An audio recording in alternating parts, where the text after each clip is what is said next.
What's going on, guys? Today we have another podcast episode. We're here with the one and the only, the legend, the top J, King Julian. So I have a lot of questions for you, man. Let's just get right into this. I know you landed CheapPickle as a client, right? Tell me a little bit how you landed him and your relationship with him now. So back in December, I was already in VP Plus for a few months now, and I had a few clients. I had some experience, but I hadn't really had any major clients or anything that was really taking me off. And up until that point, my mindset was very much about, oh, I need to increase my skills. I gotta level up. I gotta get better as a video editor.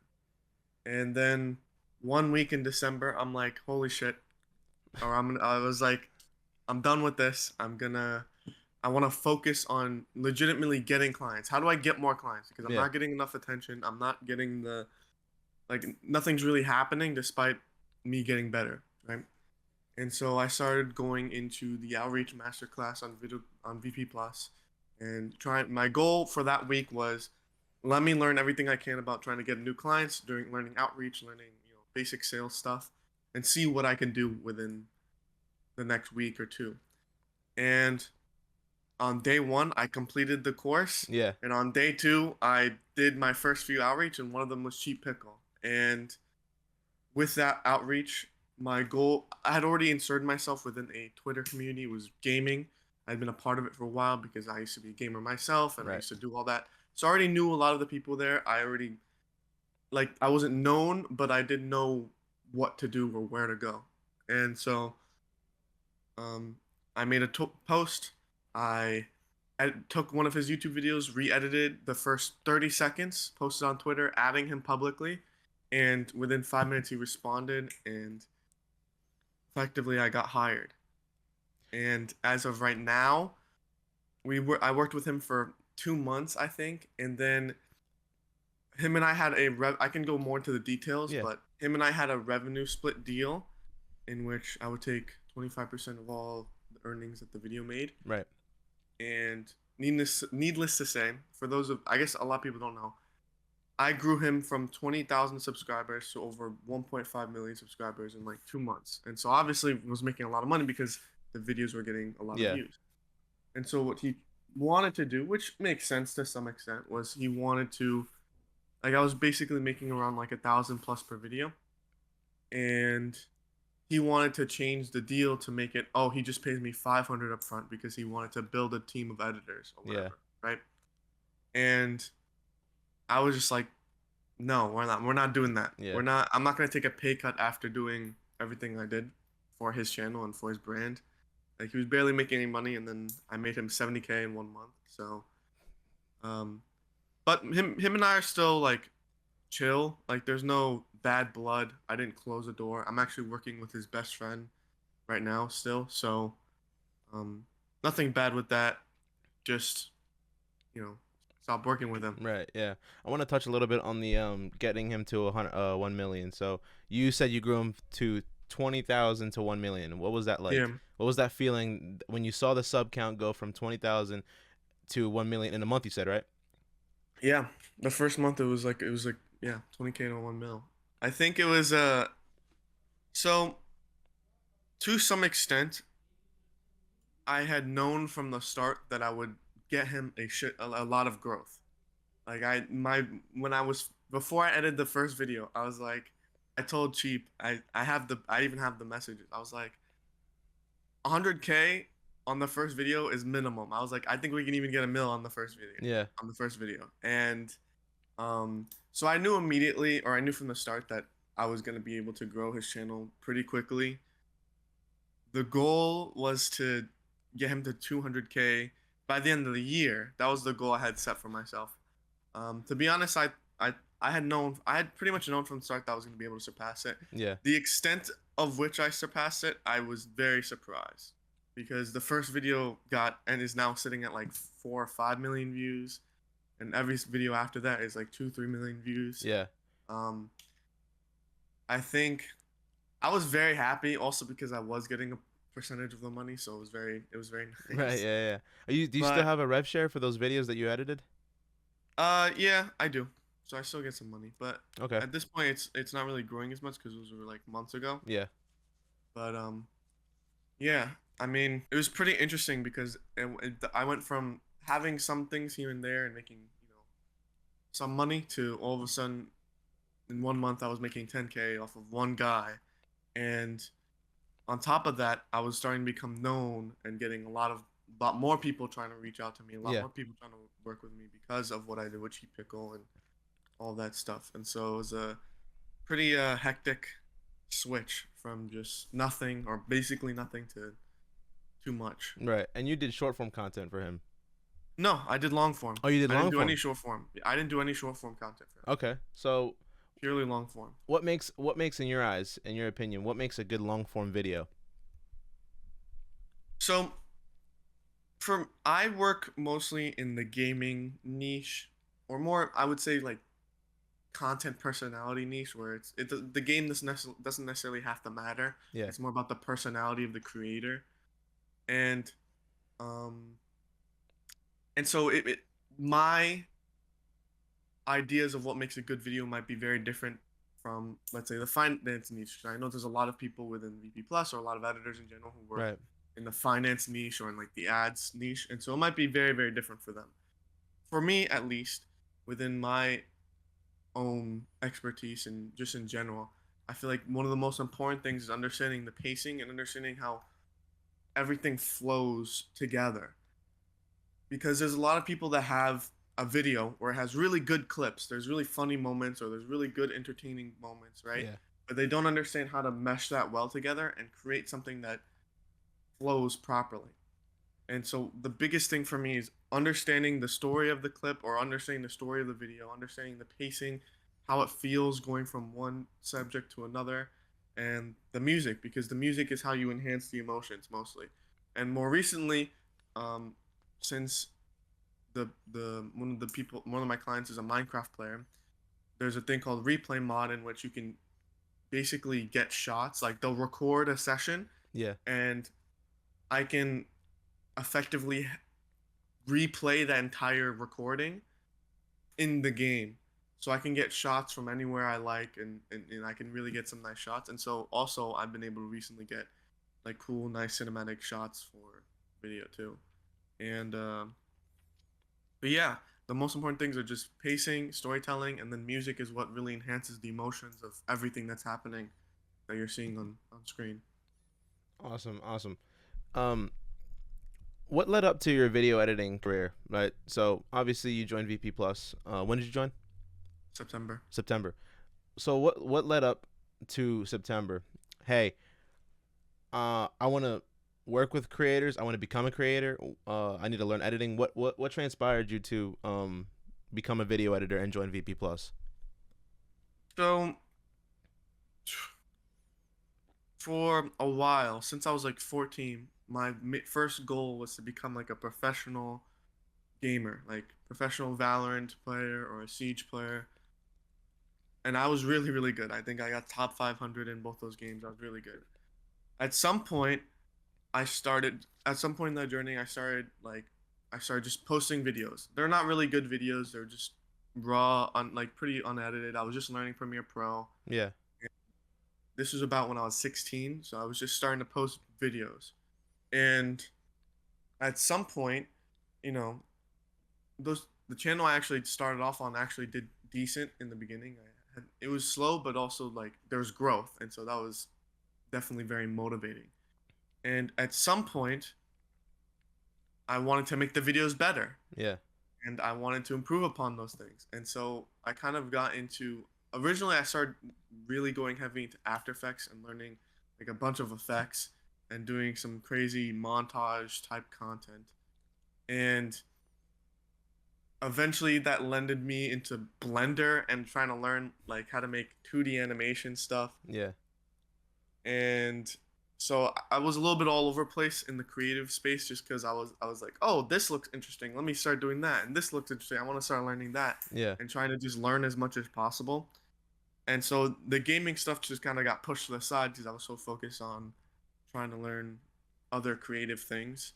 And I actually went to college for a year and I was going to major in film and digital media, digital marketing and design. I think that's what it's called. Yeah, digital marketing design. And I think right before college, that's when Andrew Tate and all that stuff got really, really popular.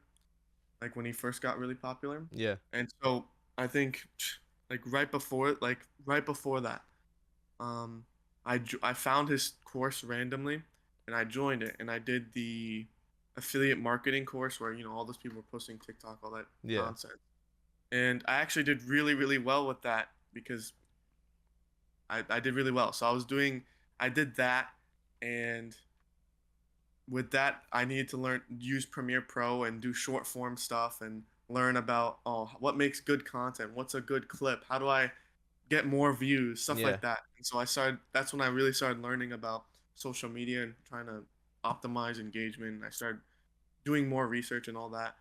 And I tried a few side hustles here and there, and I did decent. But I want to have something that's legitimately a business and something that I can scale and isn't just a side hustle to make a certain amount of cash Yeah. here. And that main thing was just content creation, and my main thing was just trying to be better as a content creator, and part of that was being better as a video editor as well. Right. And when I joined VP Plus, I my goal was to just learn and be better as a video editor. I saw what was possible within the community of how you can legitimately build a business as a video editor. There were people that were very successful, and I don't know. I think still now the content creator is going to be the long term thing that I'm going to be doing, especially because I have really good vision for it. I know exactly what I'm going to do. Yeah. It's just video editor is just the stepping stone right now, and it's helping me get better in all facets. So, What's your editing workflow look like? So typically, let's say a client gives you about 2 hours of footage on, let's say, Minecraft. Um, what's the workflow look like? Are you grinding it one sit and go, or are you taking breaks? You editing half of it today, half tomorrow? What's like your workflow? so I usually set it up in different segments. Um, the segments it isn't about like 2 hours and then a 15-minute break. It's more just about like getting the segment done. For example, when he first sends me the video, I have two goals. One is to cut down do the first cut of the raw footage, and second is to get an overall sense of the story of the whole video and how from start to end what exactly happens, Yeah. right? And so from there, I do the first cut, and basically I have on Notion. I'll basically write down a summary of what happens from one point to the next. That way I can start in my head planning the vision and start imagining what the video will turn into. And that's one segment. And then I go into the second cut where it's, I'm refining the cuts a little bit more. They're, people are talking, it's starting to flow a little bit. Maybe I'll add some music, maybe I'll do this here and this yeah, just add some music. Then I also have to script. I script all pretty much for all my clients. I script the videos, so Right. all the voiceovers, all that nonsense. I eventually incorporate that once I get a feel of I like the way this flows, and from there it's just subtitles, effects, sound effects, all that extra stuff. That's my basic flow. I set it up into sections and then take breaks, go back later. Right. For gaming content, we see a lot of hyper editing gaming content. Mr. Beast also tweeted out saying he wants to start taking his videos and taking a step back to where it's more raw, more original content, um, versus having cuts every 5 seconds. Do you think that gaming is going to turn into that, or do you think the hyper editing is going to stay for gaming content? I think that each has its place depending on the type of content that is being made and also in the moment, right? I think that people are too extreme. They think too much of an extreme. They think it's either, oh, well, one, people think Mr. Beast is the Bible, and to some extent, he is like, very much ahead of the curve. It does know a lot and has a great team around him, which is more important, right? He has an Yeah. amazing team. Like Hayden Hiller Smith works for him, and obviously that guy's always been top of the top of his game when it comes to editing. Legend. And but I think people think that it's either it's storytelling and raw content or it's engagement editing, and one dies and the other one it's not, it doesn't work like that. I think there's going to be people who prefer, or type of content creators who prefer that hyper engaging editing, and it works better with their flow. I think a lot of people misinterpret what it means to do storytelling or raw. Like a lot of people think that that means like Sam Solik or some nonsense like that. I think it's all about a lot of, well, the biggest mistake that a lot of video editors make is they know how to use Premiere Pro, but they don't understand the actual basic art forms or basic concept of filmmaking in general. Yeah.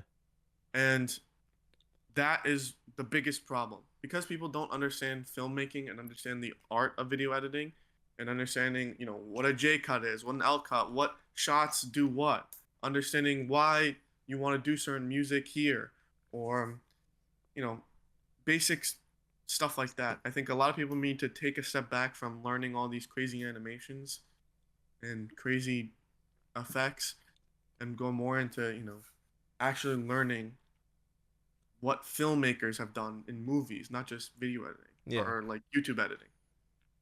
And so when Mr. Beast says he wants to do storytelling, yeah, to some extent he's going to drag it out a bit. But the point of storytelling, the difference between retention editing and storytelling, is that storytelling, it lets the flow play out naturally, right? It doesn't force it being slower, but it doesn't force it being faster. Whereas retention editing is purely trying to be as quick as possible. But storytelling, there can be moments where it's extremely fast, but it just depends on the mood. It just depends on the emotion. Awesome. Those are Yeah. What's your advice for new editors wanting to scale up their business to 5 figures? It depends what level they are. If they're starting from scratch, they're starting from zero. Obviously, learning the foundations and the basics of not just the software, but like I said earlier, the art form, understanding filmmaking, like trying to actually understand those things.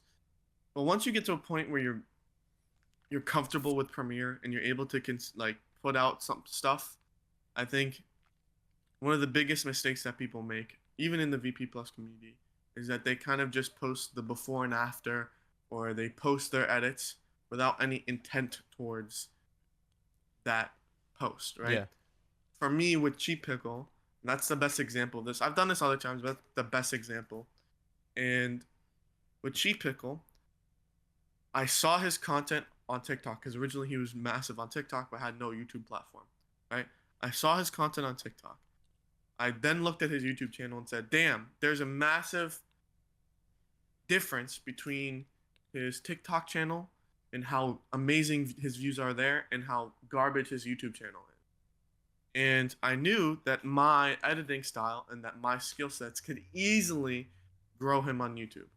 And so from day one, I was very confident in my ability to get those performance or get the results from him. Right. And that when I did my outreach, I took one of his videos, I reposted it, and I was very targeted. I didn't just, you know, make a before and after and shot in the dark. I was very, very calculated with who I want to do outreach to, how I want to do it, you know, how I want to showcase my skills, right? I was very much about, you know, showing my value first. I think a lot of people are very good editors, but they don't understand, you know, they should be doing a lot more outreach, but not just, you know, DMing 100 people. Yeah.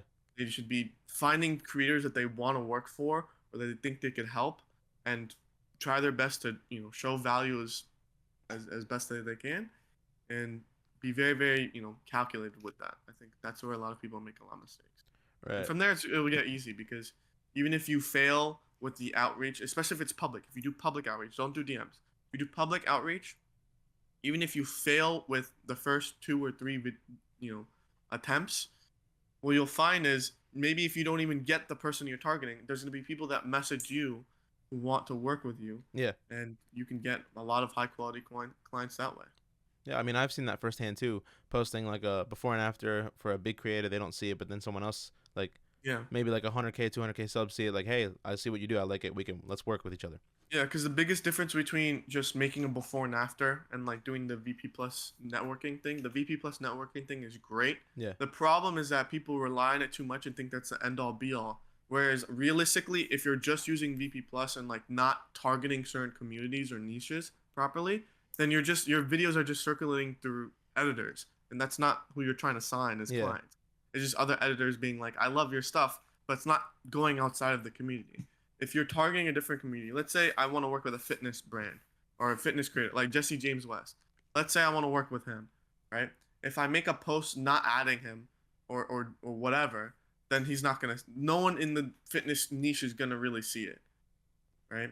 And it's just gonna be circulating around the video editor. If I at him and I'm making something purposely for him and I want to get his attention, maybe he doesn't see it, but because now it's entering the fitness niche, they're more likely people are in that community who's going to interact with it and be like, wow, this is great. And so you're going to get a lot more inbound clients. So. Right. I know you said your end goal is to be a content creator, right? Yeah. What's your end goal with editing? Well, so the content creation and editing kind of go hand in hand in that my goal is to be a growth partner to content creators and brands in general on social media. And so my goal is I guess the best way of putting it is I want to master building brands and building content creators on social media. And so part of that is video editing. Part of, helping me get those is content creation, showing that I can actually do it for myself. I'm not just a guru that spouts some nonsense. Right. So content creation is definitely one way of making money and definitely is a long-term thing for me. It's something I genuinely want to do, but it's also something I'm going to use to leverage becoming a growth partner for content creators and doing what I did for CheapPickle for other people. Right. And helping them grow it out. And that's sort of the long-term vision. So hopefully AI doesn't take all of our jobs though. So we'll see. I asked Jack that question in the first episode. So AI will not replace us. I think we're here to stay. Julian, you're a beast. I appreciate your time, man. Where can everybody find you at?